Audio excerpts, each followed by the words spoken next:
आतिशी जी। धन्यवाद अध्यक्ष महोदय कि आपने आखिरकार हमें बोलने का मौका दिया इस महत्वपूर्ण मुद्दे पे। मैं इस बात को देख के बहुत खुश हूँ। आज सीएजी पे बहुत बात हो रही थी। सीएजी की रिपोर्ट है, बीजेपी ने नहीं बनाई है, सीएजी की रिपोर्ट है। सीएजी की रिपोर्ट है तो सही ही होगी। जो भारतीय जनता पार्टी को पिछले 4 दिन में मैंने सीएजी की प्रति आस्था रखते हुए देखा है, ये मैंने पिछले 15-20 साल के भारतीय जनता की पार्टी के इतिहास में इतनी आस्था भारतीय जनता पार्टी को कभी रखते हुए नहीं देखा। मुझे खुशी है इस बात की कि सीएजी की रिपोर्ट पे आज चर्चा करने की कोशिश हो रही है, क्योंकि जब देखिए मुझे बहुत खुशी है सीएजी रिपोर्ट पे चर्चा हो रही है। आखिर कहीं तो हो सीएजी रिपोर्ट पे चर्चा, क्योंकि जब उत्तराखंड में ये रिपोर्ट आती है कि फॉरेस्ट डिपार्टमेंट के पैसे से आईफोन खरीद लिए, तब उत्तराखंड में भाजपा की सरकार कहती है कि नहीं हम चर्चा नहीं करेंगे। जब द्वारका एक्सप्रेसवे की रिपोर्ट आती है, द्वारका एक्सप्रेसवे दिल्ली में है, जब उसकी रिपोर्ट आती है और कहती है कि जी 19 करोड़ रुपए प्रति किलोमीटर का जो अप्रूवल था वो 250 करोड़ रुपए में बनी, तब बीजेपी कहती है कि नहीं हम सीएजी रिपोर्ट पे चर्चा नहीं करेंगे। तो मुझे खुशी है इस बात की कि आखिरकार चाहे आम आदमी पार्टी के बहाने ही सही, कम से कम भारतीय जनता पार्टी की सीएजी के प्रति आस्था तो बनी। तो उसके लिए मैं सीएजी का धन्यवाद करना चाहूंगी। 3 लोग हैं जो बहुत खुश हैं आज भारतीय जनता पार्टी की आस्था देख के। मैं आपको उनके नाम बताना चाहूंगी अगर आपने उनके नाम नहीं सुने हैं। अतुर्व सिन्हा जी सीएजी के एक ऑडिटर हैं। दत्ता प्रसाद सूर्यकांत शिरसे जी ये सीएजी के ऑडिटर हैं। तो ये सीएजी के जो ऑडिटर हैं ये क्यों खुश हैं? क्योंकि अतुर्व सिन्हा जी और दत्ता प्रसाद सूर्यकांत शिरसे जी ये सीएजी के वो ऑडिटर हैं जिन्होंने द्वारका एक्सप्रेसवे की रिपोर्ट लिखी। जैसे ही पार्लियामेंट में टेबल हुई उनका ट्रांसफर कर दिया गया कि नहीं भाजपा का भ्रष्टाचार नहीं उजागर कर सकते। तीसरे व्यक्ति अशोक सिन्हा जी, वो भी अशोक सिन्हा जी की रिपोर्ट वो भी बहुत खुश हैं। देखिए मैं आऊंगी, रिपोर्ट में बात करिए ना आप। सिरसा जी ने बहुत लंबी बात करी, आप इधर उधर की बात कर रहे हैं। नहीं मैं सीएजी के बारे में बात कर रही हूँ अध्यक्ष महोदय। अब देखिए मैंने सिरसा जी जब बोल रहे थे आपको खास ही कहा था कि ये बहुत सारी इधर उधर की बातें कर रहे हैं, अब हमें भी अधिकार मिलना चाहिए। नहीं इधर उधर की बात के अशोक सिन्हा जी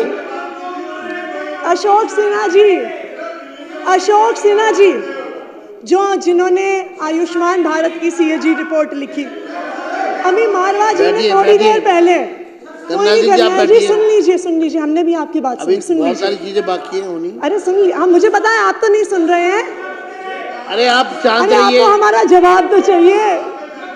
कर्नल जी आप बैठिए। दीपक जी तो ये अभी मारवा जी कह रहे थे कि वो मुख्यमंत्री जी को बधाई देना चाहते हैं कि उन्होंने पहली कैबिनेट में आयुष्मान भारत को दिल्ली में लाने की योजना पास करी कि जो कमियां आम आदमी पार्टी की सरकार ने स्वास्थ्य मॉडल में करी थी वो आयुष्मान भारत पूरा करेगा। बिल्कुल सही बात है। आयुष्मान भारत सिर्फ एक योजना नहीं है, चमत्कारिक योजना है। बिल्कुल मैं बताती हूँ, ऐसी चमत्कारिक योजना है, ऐसी चमत्कार। बिल्कुल दीपक जी सुनिए, ऐसी चमत्कारिक योजना है। बैठिए।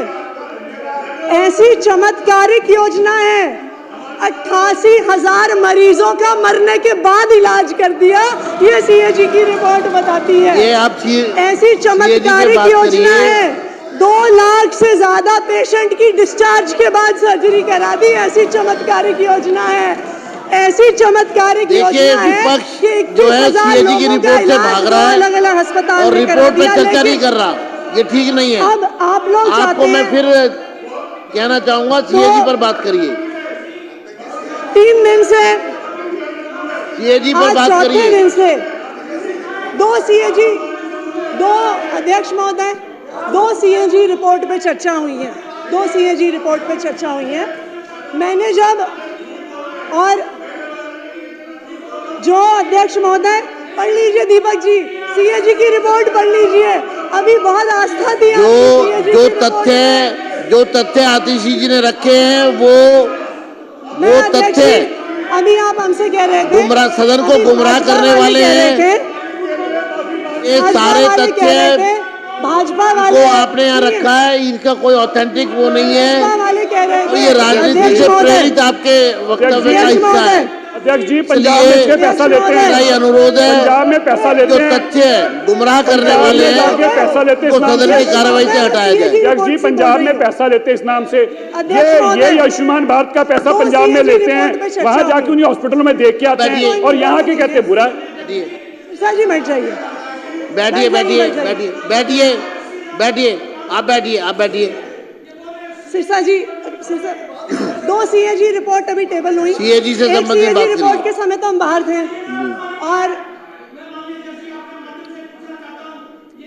अध्यक्ष महोदय इनको शांत करा दीजिए। अध्यक्ष महोदय, दो सीएजी की रिपोर्ट इस हाउस में प्रस्तुत हुई, दो सीएजी की रिपोर्ट इस हाउस में प्रस्तुत हुई। जब पहले दिन, अरे करनैल जी, दुनिया में बहुत सीएजी की रिपोर्ट से एक कपिल पर्ची पकड़ा दीजिए इनको, एक पर्ची पकड़ा दीजिए इनको इस मुद्दे पर। अध्यक्ष महोदय, दो सीएजी की रिपोर्ट इस हाउस में प्रस्तुत हुई। अरे बैठ जाइए, बैठ जाइए।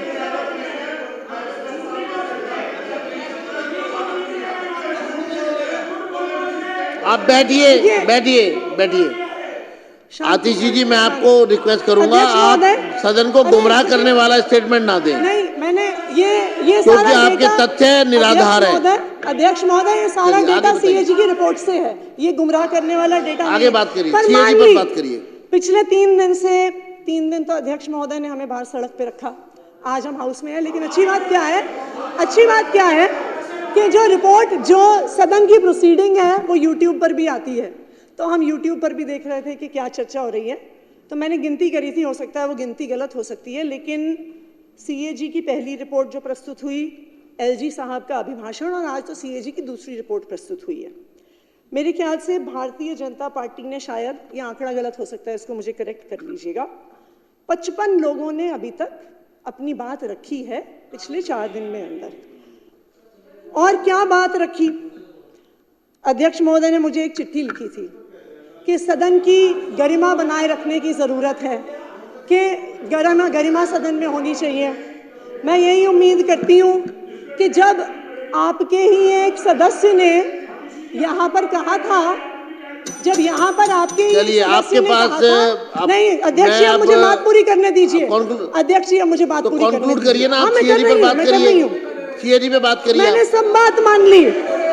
आपने कहा भारतीय जनता पार्टी वाले कह रहे हैं जी कि आम आदमी पार्टी वाले चोर हैं, गुंडे हैं, लुटेरे हैं, पापी हैं, नालायक हैं, घमंडी हैं, कातिल हैं, डरपोक हैं, हत्यारे हैं, नालायक हैं। और मुझे लगता है इतनी गरिमापूर्ण बात जो सीएजी पर नहीं बोलना चाह रहे आप। विधायक जी, वो क्या नाम है उनका, सीएजी पर नहीं बोल रहे आप, मेहरौली वाले विधायक जी ने कहा, और मुझे उम्मीद है मुद्दों पर बात करिए ना। आपको सदन की गरिमा का तब भी ध्यान रहा होगा जब मेहरौली के विधायक ने कहा कि आतिशी सूर्पनखा है। धन्यवाद। हमने सब बात मान ली, हम हैं चोर, हम हैं गुंडे, हम हैं नालायक, सब बात हम मान लेते हैं आपकी, ठीक है जी। लेकिन दिल्ली के लोगों ने आपको चुन के भेजा काम करने के लिए, गाली देने के लिए नहीं। दिल्ली के लोगों ने आपको चुन के भेजा कि आप उनको काम करके दिखाइए। मेरा आपसे अनुरोध है, सीएजी पर बात करिए। इस सदन में पर बोलने के लिए आपके पास कुछ नहीं है। आम आदमी पार्टी को गाली दो, अरविंद केजरीवाल को गाली दो, आतिशी को गाली दो। मेरा रेखा गुप्ता जी से ये अनुरोध है, रेखा गुप्ता जी से मेरा एक अनुरोध है। दिल्ली के लोगों ने आपको काम करने के लिए चुन के भेजा है, शुरू करिए। दिल्ली के लोगों ने बहुत भरोसा। धन्यवाद मैडम, बैठ जाइए प्लीज।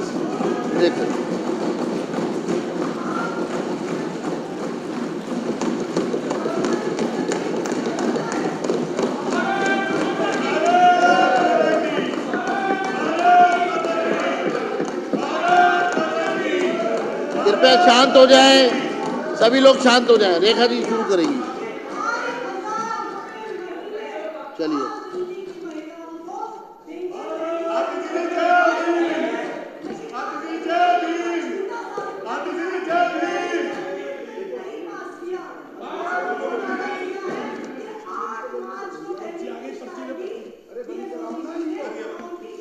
आप अपनी सीट पे बैठिए।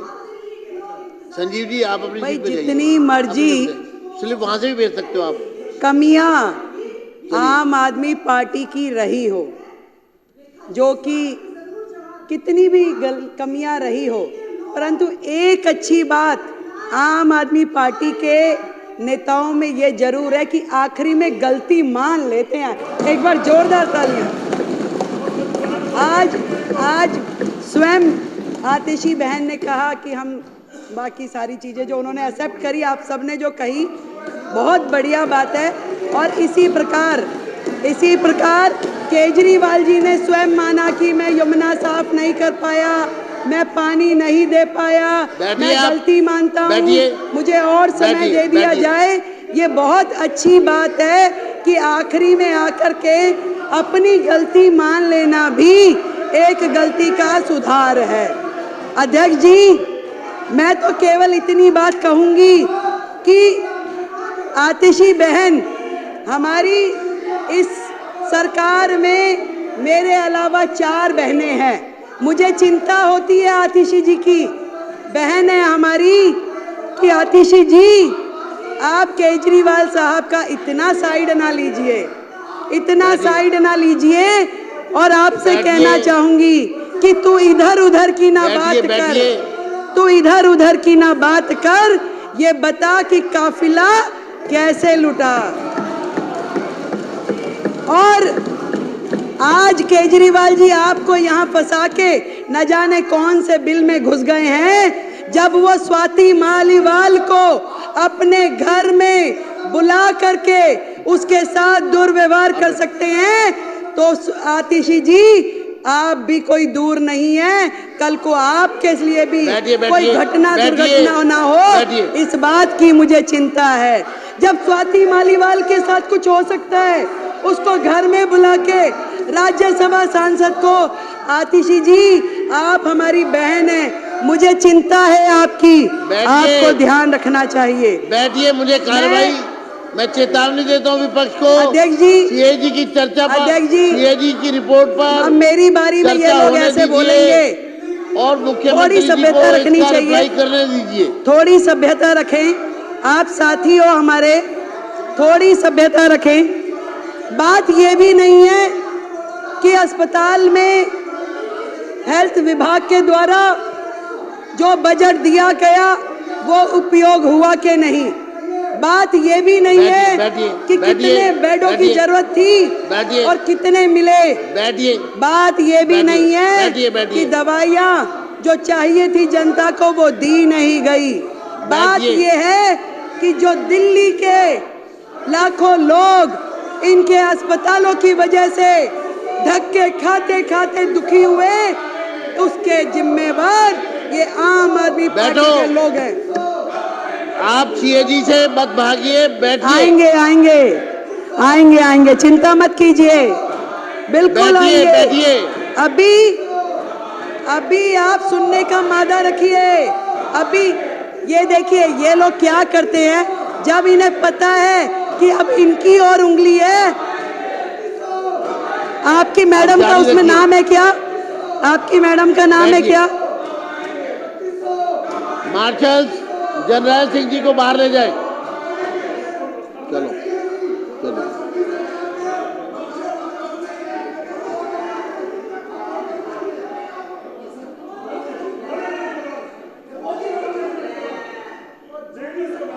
धन्यवाद, धन्यवाद अध्यक्ष जी, धन्यवाद, धन्यवाद। इस तरीके से हाउस का समय बर्बाद करना असल में तो इनकी नीयत ही नहीं है। इन्हें मालूम है कि ये जो रिपोर्ट, अभी तो केवल मात्र 2 रिपोर्ट सदन पटल पे लाई गई हैं, तो इनके होश उड़ गए हैं। पूरे के पूरे अखबार, पूरा मीडिया, पूरे चैनल्स रोजाना सुबह से शाम तक इनके काले चिट्ठे खोलते हैं और ये सोच रहे हैं कि बाकी की 12 आ जाएगी तो इनका क्या हाल होगा, क्योंकि ये पूरी तरीके से सर तक भ्रष्टाचार में डूबे हुए हैं। केवल ध्यान डाइवर्ट करने के लिए अलग अलग प्रकार के मुद्दे लेकर के आते हैं। मैं आपको अध्यक्ष जी बताना चाह रही थी कि सिर्फ ये विषय नहीं है कि जो अस्पताल में बजट कम यूज हुआ, कोविड के समय बजट कम यूज हुआ, कम बिस्तरों का उपलब्ध कराए गए। बात यह है कि उस समय के दौरान जो लाखों लोगों ने तकलीफें सही, जो मरीजों के दिल पे गुजरी, जो पूरी तरीके से अस्त व्यवस्था देख करके डॉक्टरों के मन पे गुजर रही होगी, वहाँ के स्टाफ पे गुजर रही होगी, जो परिवार जानों के साथ घटनाएं घट रही होंगी, आज उसको सोचिए तो दिल दहल जाता है। शर्म आनी चाहिए उनके माननीय विधायक को कि जब अशोक गोयल जी कोविड की चर्चा कर रहे थे, परिवारजनों के मरने की बात कह रहे थे, शमशान घाट पे जगह नहीं मिल रही, ये बातें कह रहे थे, तो वो विधायक मुंह खोल के जो हंस रहे थे। शर्म आनी चाहिए। मैं आज इस सदन के माध्यम से ये पूरा का पूरा दिल्ली सरकार का स्वास्थ्य विभाग और दिल्ली सरकार के अस्पताल स्वयं बीमार हैं, खुद ही बीमार हैं। इसको इलाज की जरूरत है। पहले एक एक उनका डिपार्टमेंट, एक एक चीज, डॉक्टर बेबस है, पूरी व्यवस्था बेबस है। आपदा के पिछले ये 10 साल स्वास्थ्य के नाम पे केवल भ्रष्टाचार हुआ है अध्यक्ष जी, केवल भ्रष्टाचार। केवल वो मुद्दे नहीं हैं जो इस सीएजी की रिपोर्ट में है। बात यही खत्म हो जाती तो और बात थी, बात तो अभी शुरू हुई है। अभी तो इनके काले कारनामे खुलने शुरू हुए हैं। आज जब मैं अधिकारियों के साथ बैठी और मैंने उनसे पूछा कि बताइए भाई क्या है, तो मुझे ये समझ में आई कि मरीजों को नकली दवाइयाँ और नकली मरीजों को असली पेमेंट की गई उनके नाम पे असली पेमेंट की गई।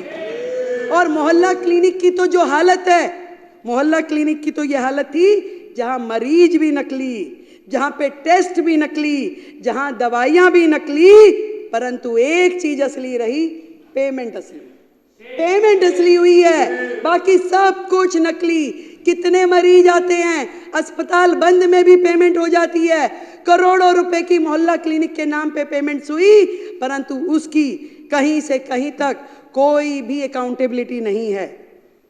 सफाई के नाम पे घोटाला, दवाई के नाम पे घोटाला, टेस्ट के नाम पे घोटाला, इलाज के नाम पे घोटाला, बेड के नाम पे घोटाला, भर्ती के नाम पे घोटाला। घोटालों की सरकार केजरीवाल। ना डॉक्टर, ना नर्स, ना पैरामेडिकल हमारा स्टाफ। कितनी कमियां हैं वो मेरे बाकी के साथियों ने बताई। फिर भी मैं आपको ये बताना चाहूंगी कि जो नर्सिंग स्टाफ है, जो सेंशन है, वो 7,977 में से केवल 5,791 हैं। 2,186 नर्सिंग स्टाफ की सीट्स आज भी वेकेंट है। आप मानिए कि अस्पताल में यदि 2,000 नर्सों की कमी है तो उन अस्पतालों की क्या स्थिति चल रही होगी। आज भी ड्यूटी मेडिकल ऑफिसर 234 सीटें खाली आज भी है। वो कैसे चल रही है, कहाँ पे उनकी ओपीडी हो रही है। जितना भी स्टाफ है, एक एक विभाग, यहाँ तक कि पैरामेडिकल जो पोस्ट है उसमें भी 2796 पोस्ट आज भी खाली पड़ी हैं। किस तरीके से ये अस्पताल चलाए जा रहे हैं अध्यक्ष जी, मैं ये जानना चाहती हूँ। घोटालों की सरकार ने 10-10 हजार रुपए में जो कॉन्सेंट्रेटर मशीन थी उसको लाखों रुपए में खरीदा। 10 रुपए का वो N95 वाला मास्क जो था वो 150 रुपए में खरीदा। और शर्म की बात ये है, खरीदा तो खरीदा, उपयोग हो जाता तो दर्द नहीं होता। दर्द इस बात है, आज भी हमारे अस्पतालों में पूरे के पूरे गोदाम, कमरे भरे पड़े हैं उन सामानों से जो जनता की गाड़ी खून पसीने की कमाई से किया गया है। आज भी पीपी किट, मास्क, कॉन्सेंट्रेटर मशीनें, सिलेंडर अस्पतालों में भरे पड़े हैं जिनका कोई उपयोग नहीं हो रहा। ना तो वो जनता के काम आ पाए, ना मरीजों के काम आ पाए। खरीद कर ली गई लाखों रुपए का, करोड़ों रुपए का घोटाला हो गया, आज भी वो अस्पतालों के गोदामों में पड़े हुए हैं। कितने शर्म की बात है।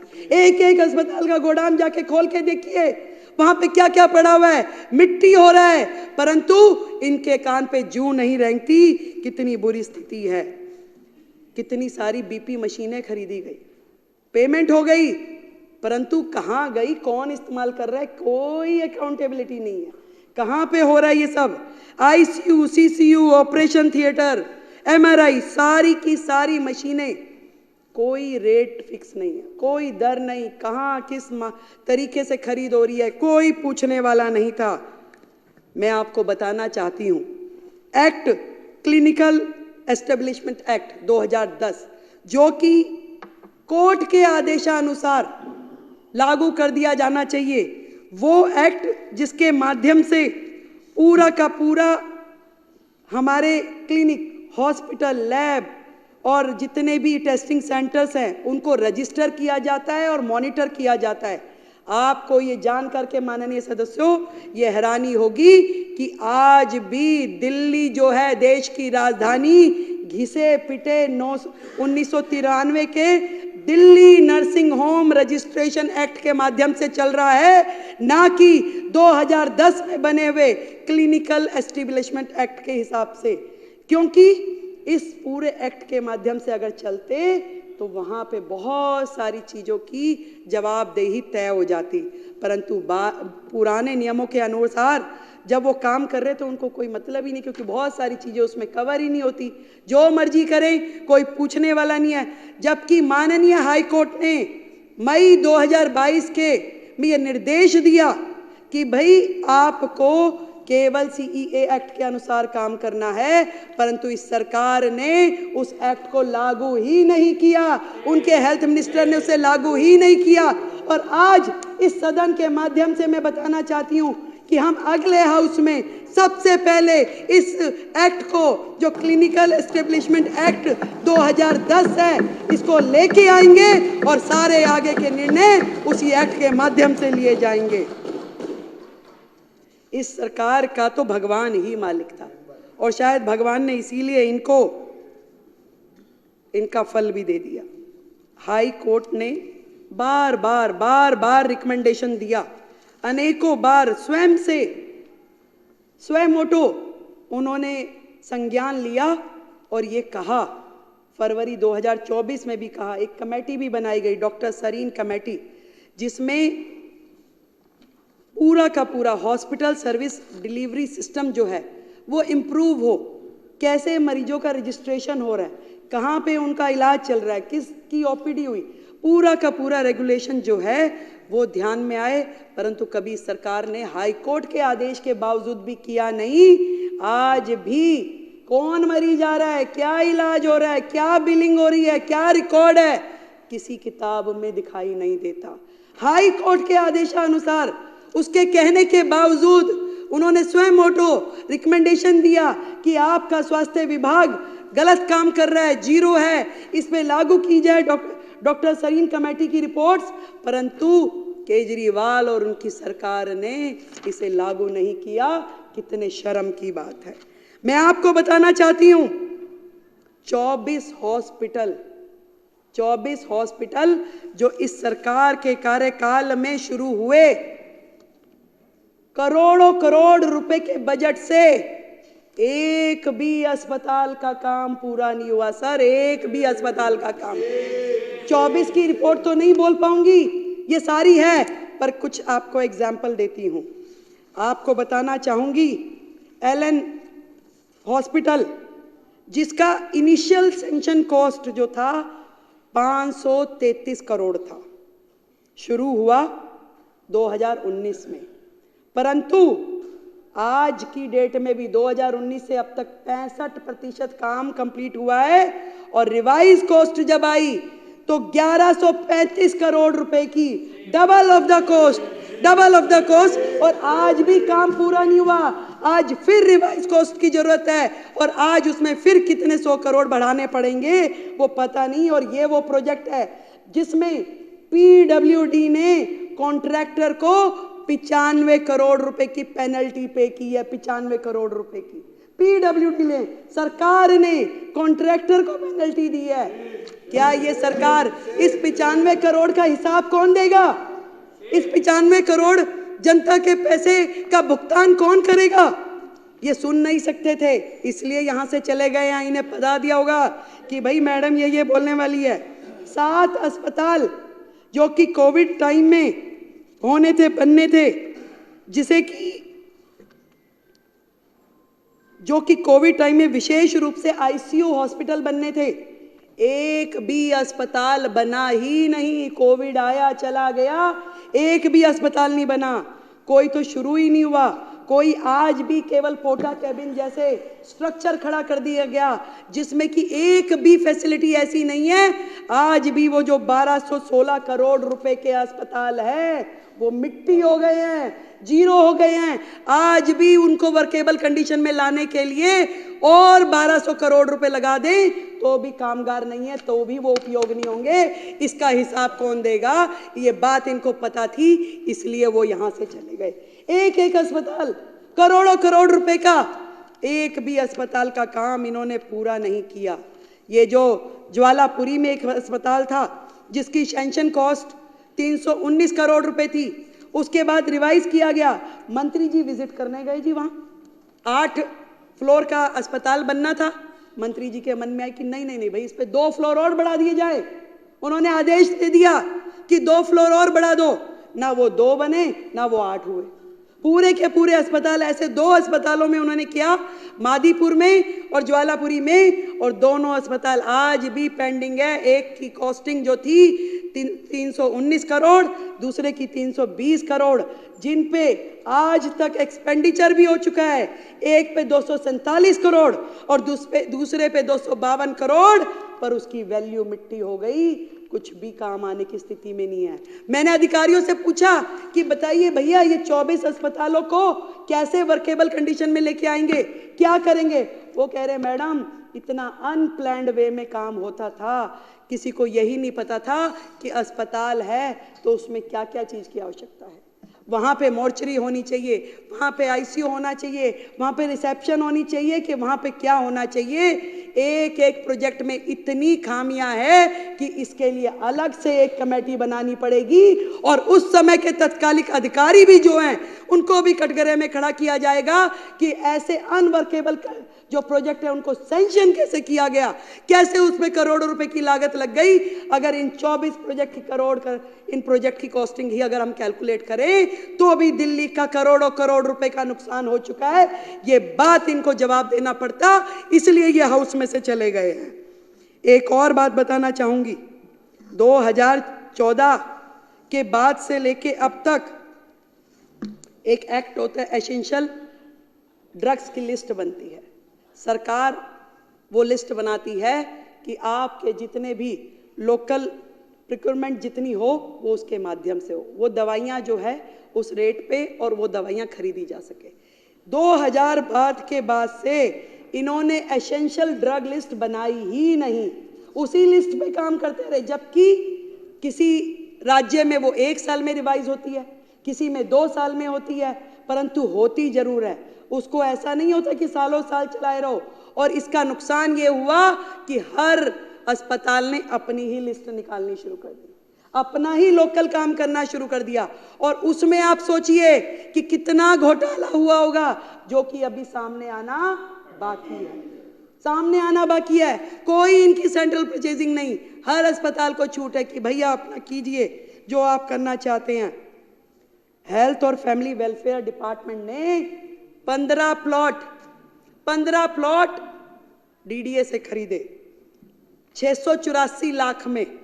वो 15 प्लॉट खरीदे गए थे हॉस्पिटल बनाने के लिए, डिस्पेंसरी बनाने के लिए, परंतु दुख है मुझे, एक भी साइट का उपयोग अभी तक हुआ नहीं है, वो जीरो है, वहीं पड़ा है। करोड़ों रुपए की जमीनें लेकर के उसे डंप कर दिया गया। अब इसके पीछे क्या षड्यंत्र था वो तो ये जाने या राम जी जाने, परंतु इस तरह के जितने मुद्दे हैं इससे ये पता चलता है। वो एक कहानी सुनाती हूँ छोटी सी, मुझे याद आ गई। सिद्धू जी अब हमारे यहाँ नहीं है, वो सुनाते थे, कह रहे जी एक दुकान पे कुछ पुलिस वाले आ गए और आ करके कह रहे कि चोरी हुई थी उस दुकान पे। तो पुलिस वालों ने पूछा कि भी बता चोरी हुई है, क्या क्या चोरी हुआ, कितना नुकसान हो गया।